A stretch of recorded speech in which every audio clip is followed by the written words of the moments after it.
Hello and welcome to Logan Sounds Off, where we talk about books, music, and a whole lot more.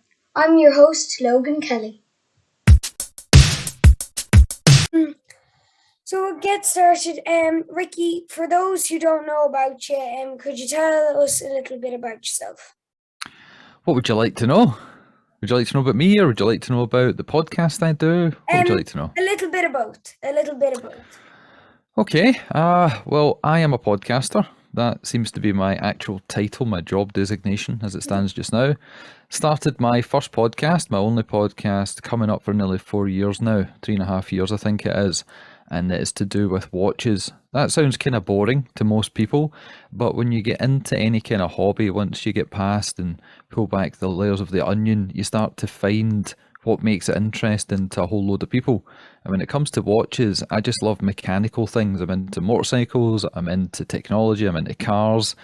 Back in the day, I used to have a performance car, I used to tune it, had nitrous, was right into Fast and the Furious. And then when I got into watches, as a little bit older, I just fell in love with the mechanisms, the having the heartbeat on the wrist, that engine on the wrist there. And it's an amazing world that I knew nothing about 5 years ago, but I'm totally entrenched in just now. Been across the world, been to Dubai, been to Switzerland, all to do with watches, meeting artists, creators, people that produce these little movements, right through to graphic designers, people that paint with enamel on the dials, create interesting and funky complications, new ways of telling the time, plus obviously the historic ones. And that's pretty much what I do. So I'm the host and co-founder of the Scottish Watches podcast. Wow. So what is your favorite thing about making the Scottish Watches podcast? It's speaking to people that are enthusiastic, right? It's speaking to somebody, again, it sounds boring when I explain this to people. Oh my God, watches, are they a thing? Do people still wear those kind of things? Turns out, yeah. And because, you're wearing a watch, I can see it there through the webcam. No, I was just going, I'm doing this to my face while the watch is showing. Yeah. But that's just, people do still wear watches. So anyways, continue, sorry. Yeah, they do. No, not at all. As I say, I've been into it for 5 years, and the reason I love doing the podcast, I know I say the podcast's only been 3.5, it's speaking to enthusiastic people, and that is people that have started a watch company. Maybe during lockdown, they were furloughed, or worse, they lost their job, their career, their business, and they decided to give something else a go. But then there's people we speak to that have been in the industry for 50 years, and they're just as enthusiastic as the day they first started.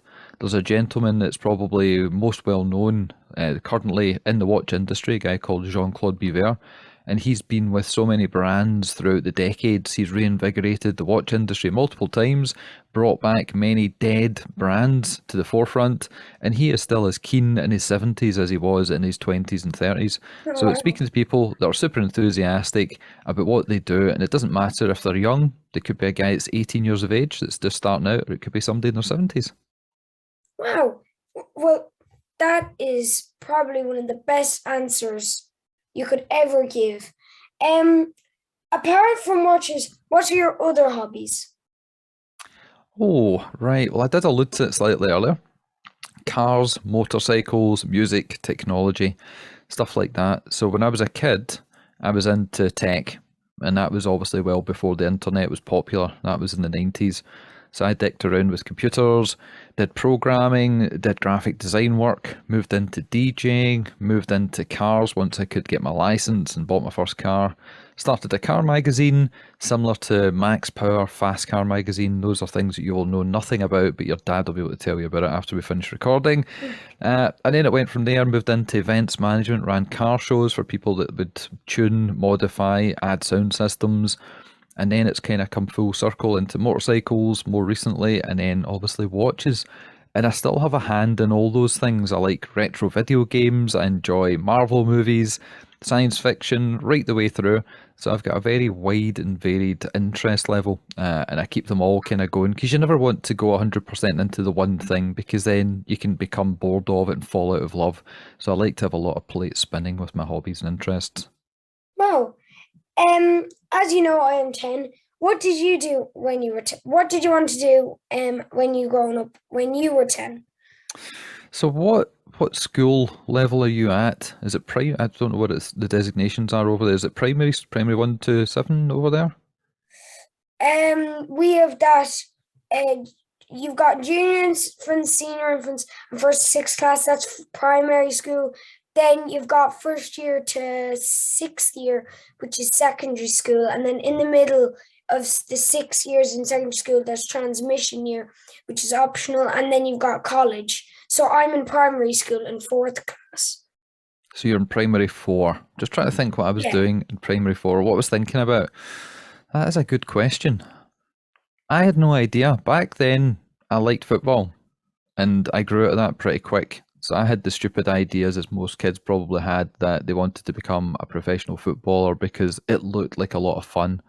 But as I grew older and I moved up through the primary ranks into secondary, it was technology, it was computing that I was interested in. I get really, really into that. Did a lot of things with computers that maybe the police wouldn't like to know about back then, but you know, it has been many years and I've been a good boy since. So I was into this kind of tech stuff, and that was my plan through secondary, was to become a programmer, a coder, software developer, something like that, because that's kind of what I liked. I did a little bit of it, but then life took me on many different journeys to where I am today.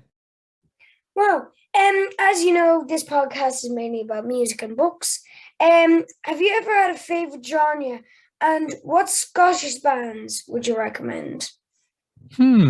Interesting. So, funnily enough, when I was in my later teenage years, I started DJing. Well, I actually produced music way back when I was younger, probably the early 90s, just into secondary school. I got a decent computer and started learning how to make music on it. And it wasn't as you would do nowadays with VSTs and different sequencing programs. It was very rudimentary and basic.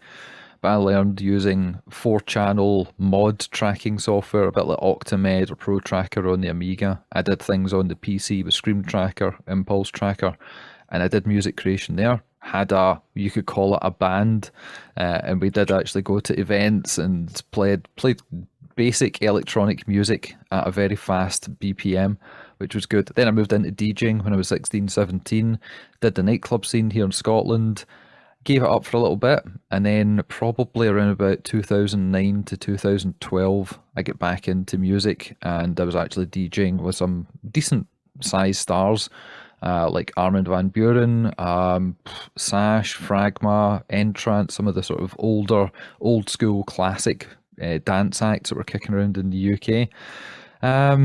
Yeah, that was kind of there. So Scottish bands you asked about, difficult one. There are so many right across the board, from, I don't know, Texas Big Country, Dire Straits, right the way through to Lewis Capaldi, Jerry Cinnamon. Probably one that's most close to my heart, if you can call it a band, it's more a PA, and that would be TTF, The Time Frequency. And that's a band that was probably the first CD that I bought, and they're a dance music outfit. They're still going to this day, and I'm actually really good friends with the frontman, John Campbell. And funnily enough, this Saturday, which we're recording this on Tuesday the 24th of May, this Saturday coming, I am filming his big sort of annual concert, sans the COVID years, at the Braehead Arena, where there'll be tens of thousands of people hopefully turning up for that one. Wow. And then when we were talking about music that you like, that was Scottish, once you said Big Country and Dire Straits, I just went, okay, wow. Because I like Big Country. I've got one of their CDs, and I love this. Dire Straits just popped out of my head. They're going, what's it? I have a Dire Straits record as well. So they're great picks for Scotland. And then Lewis Capaldi is new and upcoming, and then of course The Time Frequency as well. So now, back to your speciality. What are 3 of your favorite watches? No pressure. No pressure. I wish you'd given me a cheat list ahead of time so I knew you were going to ask. What can I talk about? Well, first of all, the question would be, when will this show go live? When will people be hearing this? I don't know, but probably in the next week, in and Okay. around. Maybe less, probably a day over, I don't know. Okay. But in and around that, yeah. Why? Would you like an exclusive? What? Oh, wow. I have got a watch in front of me that is not released yet. It only arrived today. Now, I can't say this is my favourite watch because I've only had it to play with for a little bit of time. But I No took, way. but I took it outside today because it arrived when it was sunny in Scotland. This doesn't happen very often, and your listeners will know this if they know anything about the country that I live in and was born in. And this is from a company called Fairer. What makes this watch unique is the fact that it has got a baby blue coloration to it. It's got a frosted bezel. It has got a wave filament dial. It has got applique indices. And the way that it all comes together, all the colours come together, it looks fantastic. So of the watches we've been sent in, because we get sent in loads every week or two to review and talk about in the show, that's probably my favourite. It's been in for a wee while. Of my own watches, my three favourites, because this one doesn't count, this is somebody else's watch. My three favourites currently, number one is the watch that kind of got me into the hobby and kept me in the hobby. I bought a watch. The reason it all started was I had a spare bit of money sitting. I was in my 30s. I had bought a house, I'd bought a car, I'd bought a motorbike, and I thought to myself, what does a man buy next? Because if you're a woman, you can buy handbags, you can buy necklaces, jewelry, shoes, you can collect all that kind of stuff. Guys, it's a little bit more narrow focused. And my dad always wanted to buy a nice watch, but we could never afford it growing up. So I decided I would take some of the money that I had sitting and buy a nice watch. So I bought a Rolex GMT Master. It was a 1999 edition, so kind of vintage.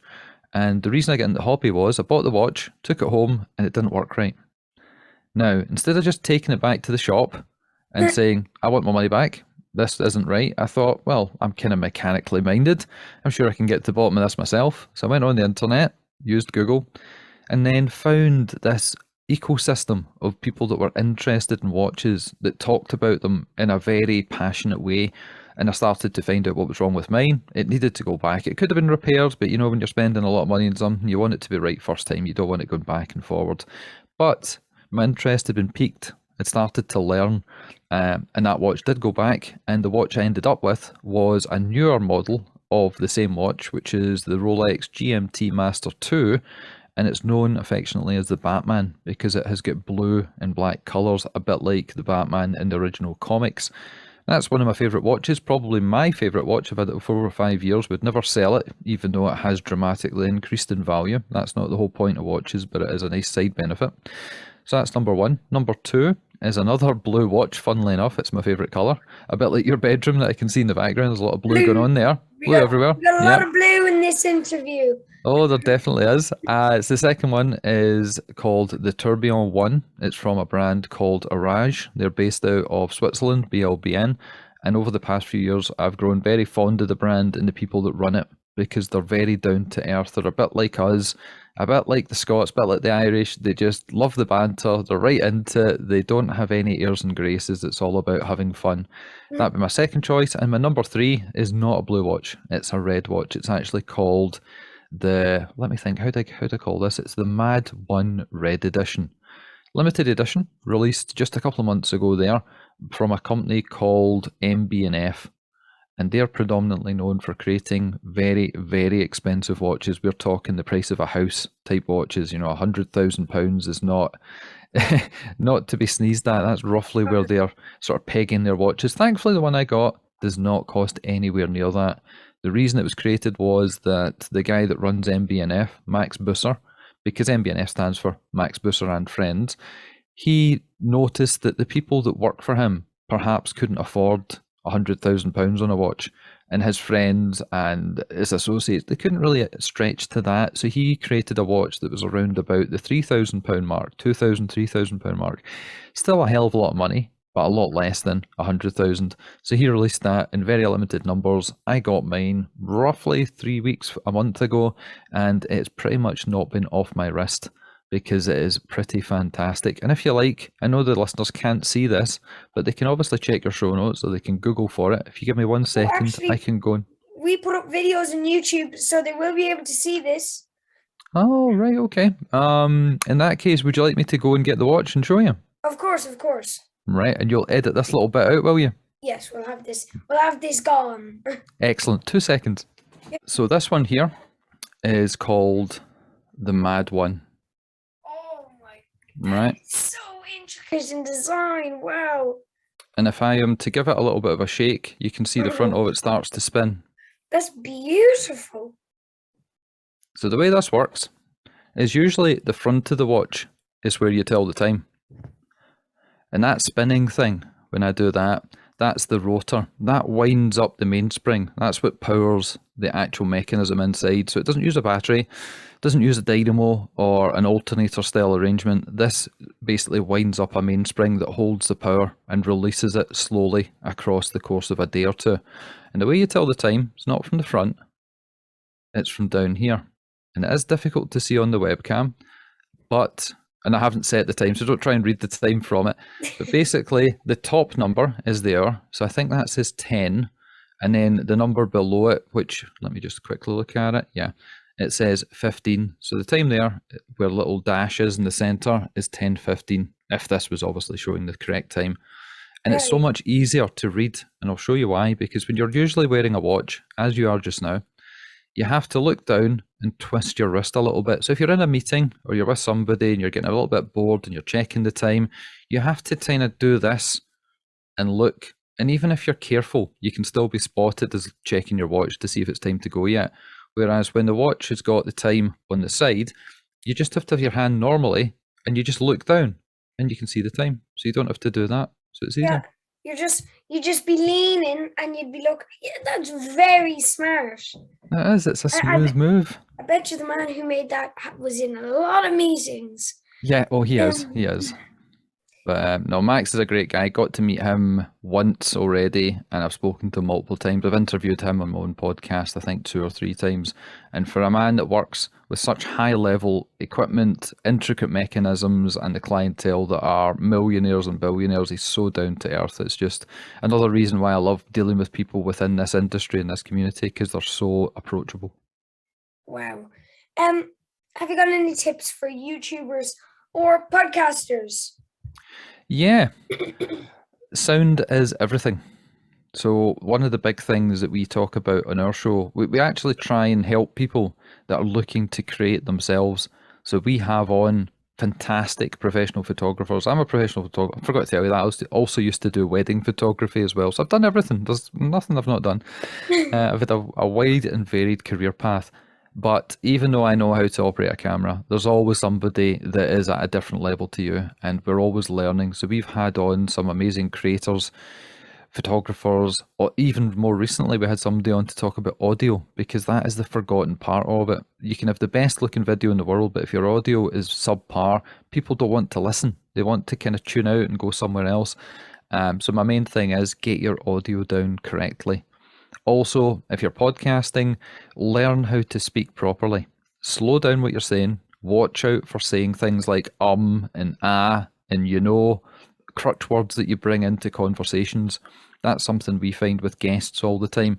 And you don't know you're doing it when you're speaking normally. It's only when you record yourself and play it back the first few times that you spot all these little things and you try and work them out. Those are my 2 sort of main takeaways from it. Slowing down, watch your pronunciation, think ahead, try not go and ah, and use a good quality microphone. Or if you've got a bad quality microphone, be in a good room that's nice and quiet, it's not echoey, and you're quite close to the microphone so that the room noise doesn't overwhelm the listener. Those are my sort of takeaways. I've actually got another question for you. So I've got my microphone here. It's not the greatest, as you saw before the meeting where I was on the fritz. But do you recommend this yoke here? I got it as part of my microphone, and apparently it's really good. But for a guy who's into audio, would you use this? Right. What is it you've got in front of you? Tell us what you've got. So this is the microphone here. Sorry. It's studio microphone. And I've got this over it, like a dust cover. Yeah. And apparently, when I got this, people would say to me, oh yeah, when you're talking, it helps with sound. Does it? Yeah, 100%. What you're talking about there is what looks like, what would you call that? A pair of tights stretched over a tennis racket, right? And what that is a pop filter. That will take the sound pressure from your voice. So sound is a pressure wave, a sine wave. but you also have the actual movement of air, and it's the movement of air that stops. So if you were to speak directly into a microphone and say p, p, or b, b, you can feel the pressure of the actual air coming out. You don't want that because it hits the microphone and creates a really loud noise that's really disconcerting to listeners. That there allows the sound to go through, but not the wind. It deflects the wind away. So it's a very useful thing, and I'm glad that you've got that because that's something that even professionals forget to use sometimes. I don't have one on this because I've got a big hairy muff right on the front here that protects the diaphragm from wind. And I'm also speaking kind of past it, so it picks up the sound from the side instead of the air pressure going forwards. The way you've got your setup is ideal. And if our guests could learn anything from you, that would be it. Thanks. I just wanted to ask that. But anyways, I'm out of questions. Oh my God, I forget what I want to say. Anyways, thanks for being able to talk to me, and I hope we'll be able to talk again. Thanks, Ricky. Thank you very much. Speak to you soon. Thank you for listening today. I hope you enjoyed this episode. You can follow me on Facebook, Twitter, and Instagram at Logan Sounds Off. And if you have any questions or requests, you can email logansoundsoff@gmail.com.